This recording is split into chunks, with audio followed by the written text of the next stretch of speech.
بسم اللہ الرحمن الرحیم۔ آج ہم انشاءاللہ غسل سے متعلق کچھ احکام پڑھیں گے، چونکہ ہمارے ابھی طہارت کا ہی باب چل رہا ہے۔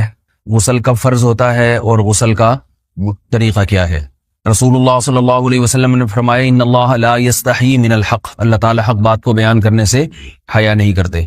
تو غسل کے جو مسائل ہیں ان میں بھی بعض دفعہ کچھ ایسی باتیں آتی ہیں جو بظاہر حیا کے خلاف ہیں، لیکن علم کی ایک بات ہے، سیکھنے اور سکھانے میں حیا اگر کریں گے تو پھر ظاہر ہے ساری زندگی جاہل ہی رہے گا انسان۔ اور غسل کے مسائل سیکھنا اس لیے ضروری ہے کہ غسل جب فرض ہوتا ہے تو جب تک مکمل غسل نہ ہو آپ کی نماز ادا نہیں ہوتی۔ رسول اللہ صلی اللہ علیہ وسلم نے فرمایا الماء من الماء، حدیث ہے کہ غسل فرض ہوتا ہے خواہش نفس کے ساتھ جسم سے منی خارج ہونے سے۔ مرد پہ غسل کب فرض ہوگا؟ جب اس کے جسم سے شہوت کے ساتھ منی خارج ہو۔ منی بالکل سفید رنگ کی چیز ہے، ایک ہوتی ہے مزی۔ شہوت پیدا ہونے سے اگر کسی کے مرد یا عورت کے صرف رطوبت خارج ہونا شروع ہو گئی، اس سے غسل فرض نہیں ہوتا۔ جب تک مکمل شہوت پوری نہیں ہو جاتی اور مادہ منویہ خارج نہیں ہو جاتا، چاہے احتلام کی صورت میں ہو یا کسی بھی طرح سے ہو۔ مردوں کے ساتھ چونکہ یہ بہت زیادہ ہوتا ہے، نائٹ فال کی صورت میں مردوں پر غسل کی یہ صورت بہت زیادہ فرض ہوتی ہے۔ جیسے ہی بلوغت ہوتی ہے تو احتلام شروع ہو جاتا ہے، ہفتے میں 1 دفعہ 2 دفعہ 3 دفعہ، بعض نوجوانوں کو روزانہ بھی 2 دفعہ ہوتا ہے، جبکہ خواتین میں یہ والے غسل کی صورت بہت ہی کم ہوتی ہے کہ ان کو نائٹ فال ہو یا اس طرح سے غسل فرض ہو۔ ہزاروں میں کسی ایک عورت کے ساتھ ایسا ہوتا ہے۔ ایک صورت تو یہ ہے غسل فرض ہونے کی۔ دوسری صورت کیا ہے کہ جب انسان اپنی زوجہ کے ساتھ ملاپ کرے اور انٹرکورس ہو جائے، چاہے اس صورت میں ڈسچارج دونوں میں سے کوئی ہو یا نہ ہو، لیکن دونوں پہ غسل فرض ہو جائے گا، مرد پہ بھی اور عورت پہ بھی۔ یہ تو مردوں کے غسل کے فرض ہونے کا ہے۔ مردوں کے غسل میں ایک چیز یہ بھی ہے کہ اگر آپ نے رات کو نیند کی اور صبح آپ اٹھے اور آپ نے کپڑوں پہ نشان دیکھا، اب آپ کو یہ پتہ نہیں چل رہا کہ یہ منی کا نشان ہے یا مزی کا ہے، تو بھی آپ پر غسل کرنا فرض ہے۔ یہی سمجھا جائے گا کہ یہ آپ خواب میں ڈسچارج ہوئے ہیں۔ عورت پر جو غسل فرض ہوتا ہے ایک اور صورت میں ہوتا ہے کہ جب خواتین کو ایام آنا بند ہو جاتے ہیں، حیض یا نفاس سے جب پاک ہو جائیں، تو بھی ان پہ غسل فرض ہے۔ یہ تو غسل کی فرضیت سے متعلق احکام تھے۔ کچھ چیزیں ایسی ہیں جن میں غسل سنت ہے، فرض نہیں ہے۔ جمعہ کے دن غسل کرنا رسول اللہ صلی اللہ علیہ وسلم نے بہت زیادہ تاکید کی ہے۔ سنت کی 2 قسمیں ہیں، سنت مؤکدہ اور سنت غیر مؤکدہ۔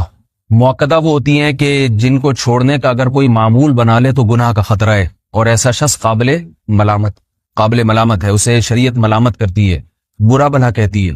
تو غسل سنت مؤکدہ ہے ہفتے میں 1 مرتبہ، چاہے جمعے کے دن ہو یا کسی بھی دن ہو۔ جو مسلمان ہفتے میں 1 دفعہ بھی نہیں نہاتا، وہ کتنا ہی نیٹ کلین ہو، مگر شریعت کی نظر میں وہ قابل ملامت ہے، اسے تانے دینے چاہیے کہ شرم نہیں آتی ہو مسلمان مگر رہتے ہو بھنگیوں اور چماروں کی طرح۔ ملامت تو اسی کو کہتے ہیں نا۔ اس کی دلیل رسول اللہ صلی اللہ علیہ وسلم نے فرمایا، صحیح حدیث ہے، حق علی کل مسلم ان یغتسل کل اسبوع مرۃ، کہ ہر مسلمان پر لازم ہے کہ وہ ہفتے میں کم از کم 1 مرتبہ غسل کرے۔ ہر مسلمان پر لازم ہے، چاہے اس پہ غسل فرض نہ بھی ہو۔ اور کس دن بہتر ہے؟ جمعہ کے دن۔ نبی صلی اللہ علیہ وسلم نے حکم دیا ہے کہ جمعے کے دن غسل کیا جائے۔ امام احمد ابن حنبل کا مذہب یہ ہے کہ جمعے کے دن غسل کرنا واجب ہے، صرف سنت نہیں ہے بلکہ واجب ہے، لیکن جمہور کا مذہب یہ ہے کہ سنت عمل ہے۔ غیر مسلم جب اسلام قبول کرتا ہے تو اس وقت بھی اس کے لیے غسل کرنا سنت ہے۔ جب ہم مردے کو نہلاتے ہیں تو جو مردے کو نہلائے اس کے لیے بھی خود غسل کرنا افضل ہے، سنت عمل ہے۔ عید کے دن غسل کرنا سنت عمل ہے۔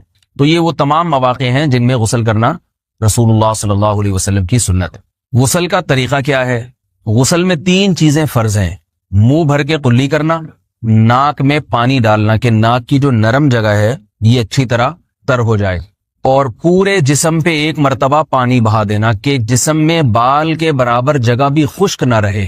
یہ تو ہے فرض، یعنی یہ کام کسی نے کسی بھی طرح سے کر لیا تو غسل ادا ہو جائے گا، چاہے اس کی نیت غسل کی تھی یا نہیں تھی۔ کوئی آدمی چلتا ہوا جا رہا ہے، پھسل کے تالاب میں گر گیا، پورے غوطے کھا کے باہر نکلا، قلی کر لے اور ناک میں پانی ڈال لے تو غسل اس کا ادا ہو جائے گا۔ البتہ چونکہ نیت نہیں تھی لہذا غسل کا ثواب نہیں ملے گا، ثواب نیت کے بغیر نہیں ملتا انسان۔ دلائل اس کے الگ موضوع ہے کہ اس کی دلیل کیا ہے کہ بغیر نیت کے بھی غسل ہو جاتا ہے، لیکن میں نے بتایا دلائل کا سیشن نہیں ہے، اس میں پھر بات لمبی ہو جائے گی۔ تو یہ تو ہے فرض، پورے جسم پہ پانی بہانا، قلی اور ناک میں پانی۔ سنت طریقہ کیا ہے؟ رسول اللہ صلی اللہ علیہ وسلم غسل کیسے کرتے تھے؟ سنت طریقہ جس پہ جو اختیار کرنا چاہیے، وہ طریقہ یہ ہے کہ جب آپ غسل کے لیے بیٹھیں تو سب سے پہلے وہ جگہ دھوئیں جہاں نجاست اور ناپاکی لگی ہوئی ہے. نائٹ فال ہوا, کسی کو احتلام ہوا, تو جہاں جہاں گندگی لگی ہے پہلے اس جگہ کو دھوئیں. استنجا کریں, شرمگاہ کو دھوئیں اچھی طرح. سمجھ رہے ہیں بات کو؟ اس کے بعد ہاتھ دھوئیں اور مکمل وضو کریں جیسے ہم عام حالات میں وضو کرتے ہیں. مکمل وضو کرنے کے بعد دائیں کندھے پہ پانی ڈالا, لیفٹ سائڈ پہ پانی ڈالا. پہلے زمانے میں تو چلو سے غسل ہوتا تھا, ہاتھ دھو لیے تو اب چلو سے پانی لے کے یہاں ڈالا جا رہا ہے, چلو سے پانی لے کے یہاں ڈالا جا رہا ہے, پورے جسم پہ ملا جا رہا ہے, اور چلو سے پانی لے کے 3 دفعہ سر پہ ڈالا جا رہا ہے. تو آج کل چلو الو تو ہے نہیں, شاور کے نیچے جا کے کھڑے ہو جاتے ہیں. تو اس میں یہ کہ شاور کھولے کھڑے ہو جائیں, سارے چلو اس میں خود بخود ہی ہو جائیں گے, پورے جسم پہ پانی بہ جائے گا.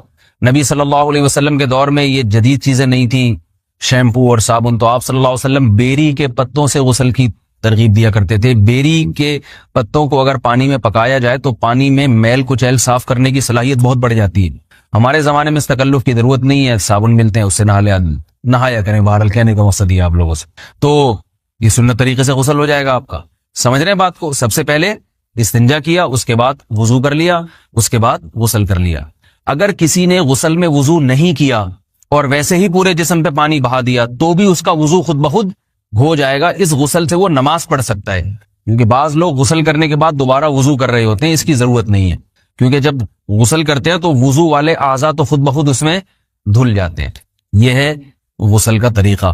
وضو کیسے ٹوٹتا ہے؟ جن چیزوں سے غسل فرض ہوتا ہے ان چیزوں سے وضو تو بہرحال ٹوٹتا ہی ہے. اس کے علاوہ بھی وضو ٹوٹتا ہے.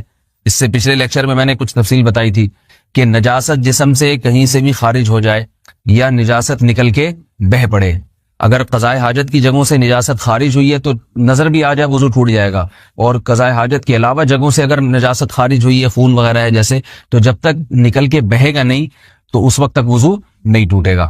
سمجھ رہے ہیں بات کو؟ وضو کا طریقہ کیا ہے؟